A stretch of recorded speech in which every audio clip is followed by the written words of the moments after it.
breakout session, we now are going to move in to our featured guest, who I'd like to tell you a little bit of information about right quick. Today we have Nikki Krlovich. Attaboy, that was good, Zach. I did the low. I got low with it too, Nikki. Nikki Krlovich is a marketing veteran whose development experience paired with her passion for inclusion makes her an ideal leader as the ARC Alliance Foundation launches a new growth phase. Nikki's 20 plus year experience with startups bring an entrepreneurial approach to the nonprofit space. Coming from the education space, Nikki put an emerging foundation on the map and led a team to exponentially increase funding for countless innovative educational programs for students. She found her calling from mission-driven work at the YMCA promoting diversity, equity, and inclusion. Nikki values mutual beneficial partnerships where both parties benefit from our relationships in a way that is meaningful and beneficial while also furthering our shared mission. Nikki was raised in Denver, Colorado, and graduated from the George Washington University in Washington, D.C. She still visits both regularly, and Nikki lives in Fairview Village with her husband, 2 children, and her dog, Duke. So now I will hand it over to our lovely guest, Nikki, who's going to educate us all on the ARC Alliance. Thank you, Zach. I'm going to share my screen here. Awesome. Because I like visual aids. I think it makes it so much more fun. Can you guys see my presentation here? Mm-hmm. All right. All right, let's get moving here. There we go. So as Zach said, I'm Nikki Krlovich. I'm the executive director here at the ARC Alliance. And I'm hoping some of you might know, has anybody heard of the ARC Alliance before? Yeah, okay, that's good, that's good. We serve and empower individuals with disabilities. So out of curiosity, on Zoom today, does anybody have someone with a disability in their life? Show of hands. Yeah, all right, that's good. We primarily focus on serving individuals with intellectual and developmental disabilities, and that also includes autism. Since 1951, we've served about 50,000 individuals with disabilities, and we advocate for their independence, for their empowerment, and for their inclusion in the community. We provide our services in 3 primary ways. We do it through early intervention, which supports children from birth to 3 years old with developmental disabilities or with delays, even if they don't have a diagnosis yet. So that might include speech therapy, occupational therapy, physical therapy, and other services as needed for the child. We also provide supports coordination services. So sports coordination, if you have a family member or a friend with a disability, you already know that the disability system is complex. It's very hard to navigate, and it's really overwhelming for families who have plenty of challenges as it is. So our supports coordinators help them navigate the system to get funding, to get services, to find supports, and to get them enrolled in the services that they need. Well, that was not where I wanted to go. Sorry, folks. Guardianship is a little bit different. We do provide guardianship services, but this is different because we're actually appointed by the court in these situations. We're certified guardians, and a judge will come in and they'll say, this person needs help with their finances, or they might need a guardian for a power of attorney or a medical power of attorney. And depending upon what those needs are, we provide those services as well. We serve the southeastern Pennsylvania area. We're the official ARC in Berks, Bucks, and Montgomery County, but we also serve surrounding counties. And for those who are not familiar with the ARC, it's a national organization. We actually have 700 chapters across the entire country. Here locally, as the Bucks, Berks, and Montgomery County ARC, we serve 3,000 individuals with disabilities every year. So I want to share a little bit about disabilities and kind of some of the statistics that are important for us to see. Being that it's Autism Awareness Month, it comes as a surprise to many people that 1 in 36 children are identified with having autism. That's a really staggering number. Across the country, we have 1 in 4 adults that have some type of a disability, and 7 million individuals across the United States with an intellectual or developmental disability. In Pennsylvania, 57,000 people are already enrolled in the intellectual and developmental disability system. The good news is that through these systems and the different supports in place, we're able to get kiddos enrolled in early intervention. And that early intervention is so critical to their development and their growth. 50% of the kids who receive early intervention services go on to lead completely typical lives. And another important statistic is for every dollar that's spent on early intervention, it saves school districts $7 in special education. So it not only helps the child and the family, but it also helps our resources down the road as well. For those, I mean, Zach, you raised your hand about having a family member or friend with a disability, somebody you love in your life that has a disability. You probably already know that words really matter, especially in the marketing side of things. You know, I see that we've got folks who are involved in nonprofits and in consultants here on the Zoom, and I cannot stress enough how important it is to use words that can make a difference in this community. Since it's Autism Awareness Month, you're probably hearing quite a bit of this elsewhere, but I'm going to reiterate some of the things that are really important. We practice here at the ARC, we practice people first language. And if you're not familiar with it, it's used to communicate appropriately and respectfully about people with disabilities. I'm going to admit that before coming into the disability world 3 years ago, without any bad intention at all, I inadvertently used language that wasn't viewed as being respectful because I wasn't putting the words in the right order. And it's something really simple. So I'm going to share with you as well, because this is something that we should all be practicing in our daily marketing as we're promoting our businesses, and even when we're interacting with people. Because old, inaccurate, and even inappropriate descriptors, they can perpetuate those negative stereotypes about people with disabilities. And you know what words I'm talking about, right? These are words that we don't even say anymore because they are so offensive. But it's important for us to, even when we're trying to be, you know, supportive and supporting acceptance, that we think even further about that. So people first language focuses on the person. It emphasizes the human rather than the disability. So I have a friend named Ben, and Ben loves to draw. He's great at math. He plays baseball. He rides skateboards, and he's a big brother. Ben also happens to have autism. When I tell you about Ben and that he's my friend, and I tell you about all the things that he loves to do, you start to picture Ben, right? You can see him out on the baseball field. You can see him on a skateboard. But if I say, I have a friend who's autistic, you have a totally different perception in your mind. And it takes a little bit of effort, but making that person first language part of your regular vocabulary and the way that you speak about people, it can really make a huge difference for people with disabilities. So in addition to words mattering, jobs really matter too. And there's a common misperception out there that people with disabilities can't work, they aren't employable, they can't help my business.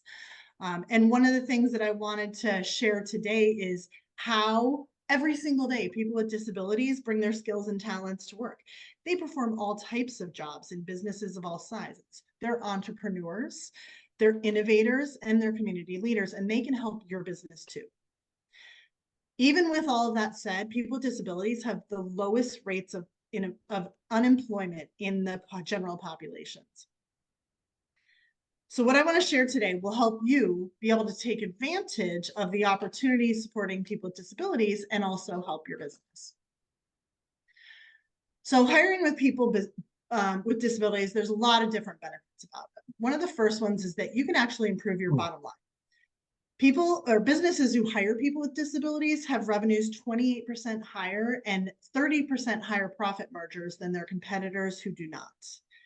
There are also tax incentives and tax credits for hiring people with disabilities, and I'm going to talk a little bit about that later. There's also an untapped potential that you can discover. So as an example, people with autism generally process information very differently than a neurotypical adult. They have higher than average abilities in pattern recognition, memory, and mathematics. And that's not always the case, but in many cases it is. And there's so many industries where those are highly sought after skills, and individuals with those types of skills can help in certain sectors like tech. So keep that in mind. There's so many studies that show that people with disabilities tend to seek stable and reliable work opportunities, and they have significantly higher retention rates, especially right now. I think we're all having the same kind of problems the last couple of years with staff retention because the market has been so volatile. But hiring people with disabilities, they're looking for stability. They're looking for a place where they can find acceptance. And once they find that, they often respond with extra appreciation that not only reduces turnover, but it reduces absenteeism because they're so appreciative that they found a job that can match their skills and interests. They're less absent, they're less tardy, and less turnover. And of course, bringing people with disabilities into your business can really improve morale and overall culture. We know about the impact of, creating a diverse workforce and how it can help improve the culture at businesses, and hiring people with disabilities conveys that very thing and promotes a really inclusive work environment. The last thing, and this is something that always surprises people when I share it, is that hiring people with disabilities can increase your productivity. According to the Bureau of Labor Statistics, businesses who diversified their workforce to include people with disabilities had a 72% increase in employee productivity. Another great statistic that really shows the benefit of hiring people with disabilities. So if you're thinking now, okay, I can totally get on board with this. I'd love to see if we could bring somebody with disabilities. Where do I even start? Well, believe it or not, the timing could not be better because Temple and Montgomery County are actually hosting a webinar today at 2:00, talking about the tax credits and accommodations that are available to your business if you do hire people with disabilities. It's the second part of a 3-part workshop that explains all of the perks and all of the ways to diversify your workforce to include people with disabilities. So if you're interested, you can scan the QR code here. We also have the events listed on our website here on our homepage. You can just scroll to the bottom and the information is in the bottom left-hand corner. And of course, after this presentation, I'm going to share my contact information. And if anybody has any questions or is interested in getting started, we have several organizations that we work with that work with employers who want to provide job opportunities for people with disabilities, and I can connect you with them. Finally, I want to tell you about why representation matters. Accurate and authentic representation of people with disabilities has the power to dissolve harmful stigma and negative stereotypes. When the average person doesn't see or interact with somebody with disabilities, that's where assumptions and stereotypes grow. They start getting inaccurate depictions of people in their mind, and those assumptions can be made that can hurt people with disabilities. The good news is that promoting positive representation, for instance, in the media and in our communities, can actually have positive impacts as well. So here you'll see Governor Shapiro with a proclamation from March, which was Intellectual and Developmental Disability Awareness Month. And by starting with something as simple as a proclamation for awareness and involving individuals with disabilities in that process and then promoting it in the media so that people can see that, it ends up rolling into, shaping policy and cultural norms. And those norms can often become laws to protect the rights of individuals with disabilities. The images and the stories in the media can also deeply influence public opinion and establish societal norms. People with disabilities are seldom covered in the media, although we are seeing some changes recently, which is really encouraging. And when those folks are featured, they're often negatively stereotyped. They're not always appropriately representative. Here is one of the individuals that we serve here. Bree is a high school student, and she was chosen by our partner Sephora to be featured in a campaign last fall. This is a picture of the 50-foot billboard in Times Square where Bree's picture was probably about 20 feet high. She also appeared in their TikTok campaign showing a life in, a day in a life of a teenager's day, getting ready, getting makeup. And if any of you have teenage girls, you know what a big part of their daily routine that is. Sadly, far too much for my daughter. But it was really amazing when Sephora decided they were going to diversify their media campaign to include people with disabilities, because that representation matters. So I want to make sure that I share all of my contact information. I really appreciate the opportunity coming to speak to you guys today about disabilities. And if there's anything that I can connect you with, whether it's, you want to get started with, exploring an opportunity of bringing somebody on board that has a disability, or if you want to partner in other ways, please take down all my information. You can scan our QR code here to hop on our website and see the different things that we've got going on. But I welcome calls and emails. And I know, usually this is the part of the presentation where people say, well, how can we help? We do have a couple of events coming up. We're going to be at the Elmwood Park Zoo, which is the very first autism certified zoo in the country. We're going to be there on June 2nd for our family resource fair, and we do have sponsorship and other opportunities available there if you're looking at getting involved. And then of course we have our biggest fundraiser of the year for our golfers. I don't know if Chris is still on, but he could bring his whole team if he wants. We're going to be at Lulu Country Club on September 23rd, and we're looking for, right now we're just open for sponsorships, but we will be opening up for golfers soon. And information for both of those events are on our website if you'd like some more information, or give me a call or shoot me an email. Does anybody have any questions for me? That was fantastic, Nikki. I very much appreciate the breakdown and the thoroughness. And I know I have some questions, but I'll leave it up to other folks first. If anyone has any questions for Nikki, please fire away. I have a like overall question. Do you guys work? I have a client that I work with on like digital accessibility, and like the impact of that on the community, and really on everyone. And I just was curious if there's like anything you guys do in that space, or anything that like maybe even would be helpful for people on the call to know. Yeah, I think, Sydney, if your client is working on digital accessibility, that is a huge space right now. Everybody's really getting involved in that. It's very difficult for the individuals that we serve who are blind to go on a website and get the information that they need. We actually have a plugin on our website that can read the website page to you. It can change the font so it's dyslexic friendly, which makes it easier to read. Even simple things such as making the font larger, just generally. I mean, if you have a website that is dynamic, that can change larger and smaller, that's huge.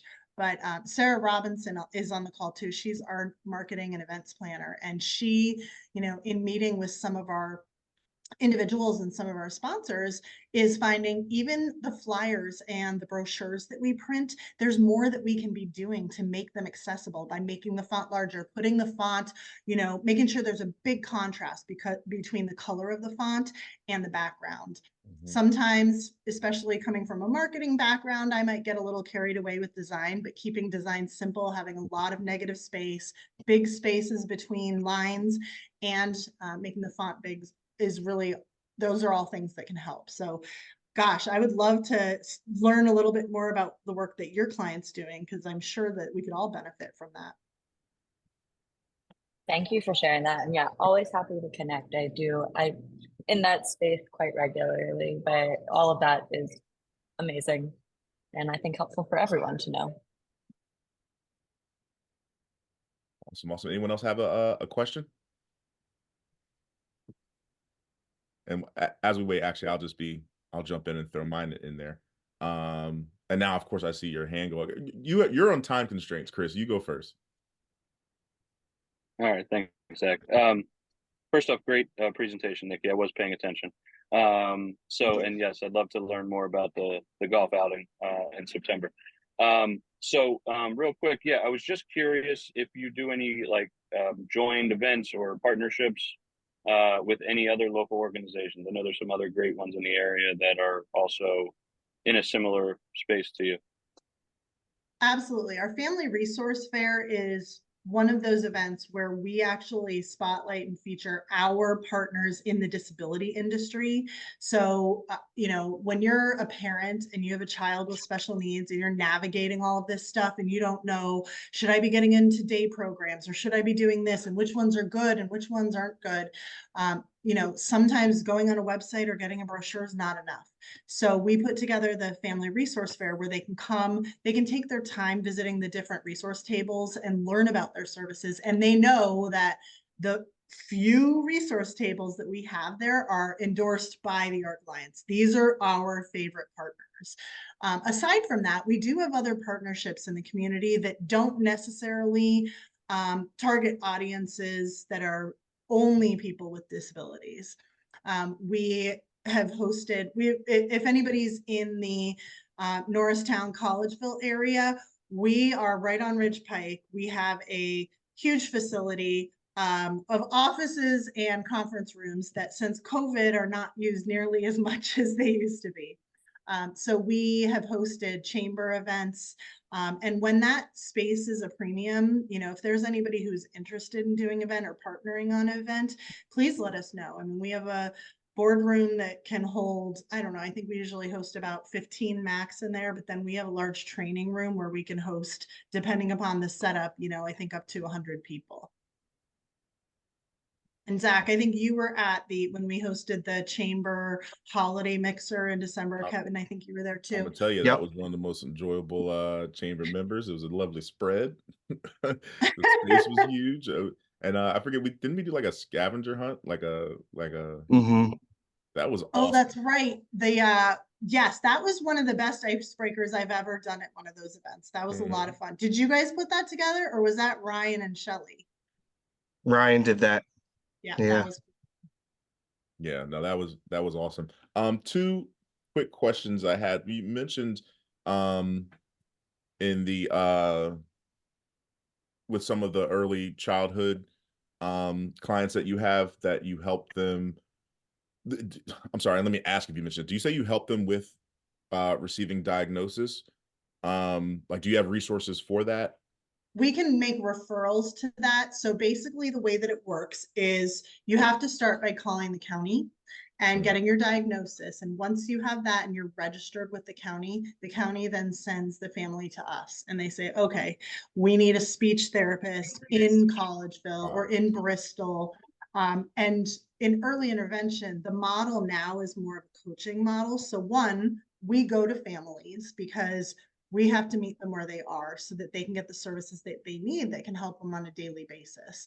And that might mean that we're having a tea party at their house, or we are helping, teach mom how to work on those fine motor skills so that they'll be able to hold a pencil when they get to first grade. So we can definitely help guide you through the first couple, or guide someone through the first couple of steps. But generally it starts with a pediatrician will say, hey, we might need to get you evaluated, or I'm going to give you your diagnosis. And then it goes through the county and then it comes to us. But we can help point people in the right direction because we've navigated it for sure for many, many families. Got you. Thank you. And this is more just a curiosity. I know when you had the slide and you were talking about intellectual and developmental disabilities and how there's a handful of diagnoses in that. I was curious, is attention deficit disorder, is that considered an IDD or no? I don't believe in of itself that could be considered a intellectual or developmental disability. They did just add autism as an official intellectual or developmental disability, so you can be part of that program, receiving services and funding if you only have an autism disability. However, I will say that ADD and ADHD are so common with the individuals that we serve. That Mhm. is definitely something that we help get services or supports for. Awesome. But I think in and of itself, I would have to check with and each county, this is part of what makes the system so frustrating, is each county does it a little bit differently. So Montgomery County, we'd reach out to the DD office and find out, okay, what needs to happen for this child or this individual to qualify. But getting the diagnosis is definitely the first step. Thank you. Thank you. Thank you for all those details. Last call. Do we have anyone else with a question before we move on? All righty. Well, again, Nikki, thank you so much for the time and coming to chat with us and giving such a great and thorough presentation.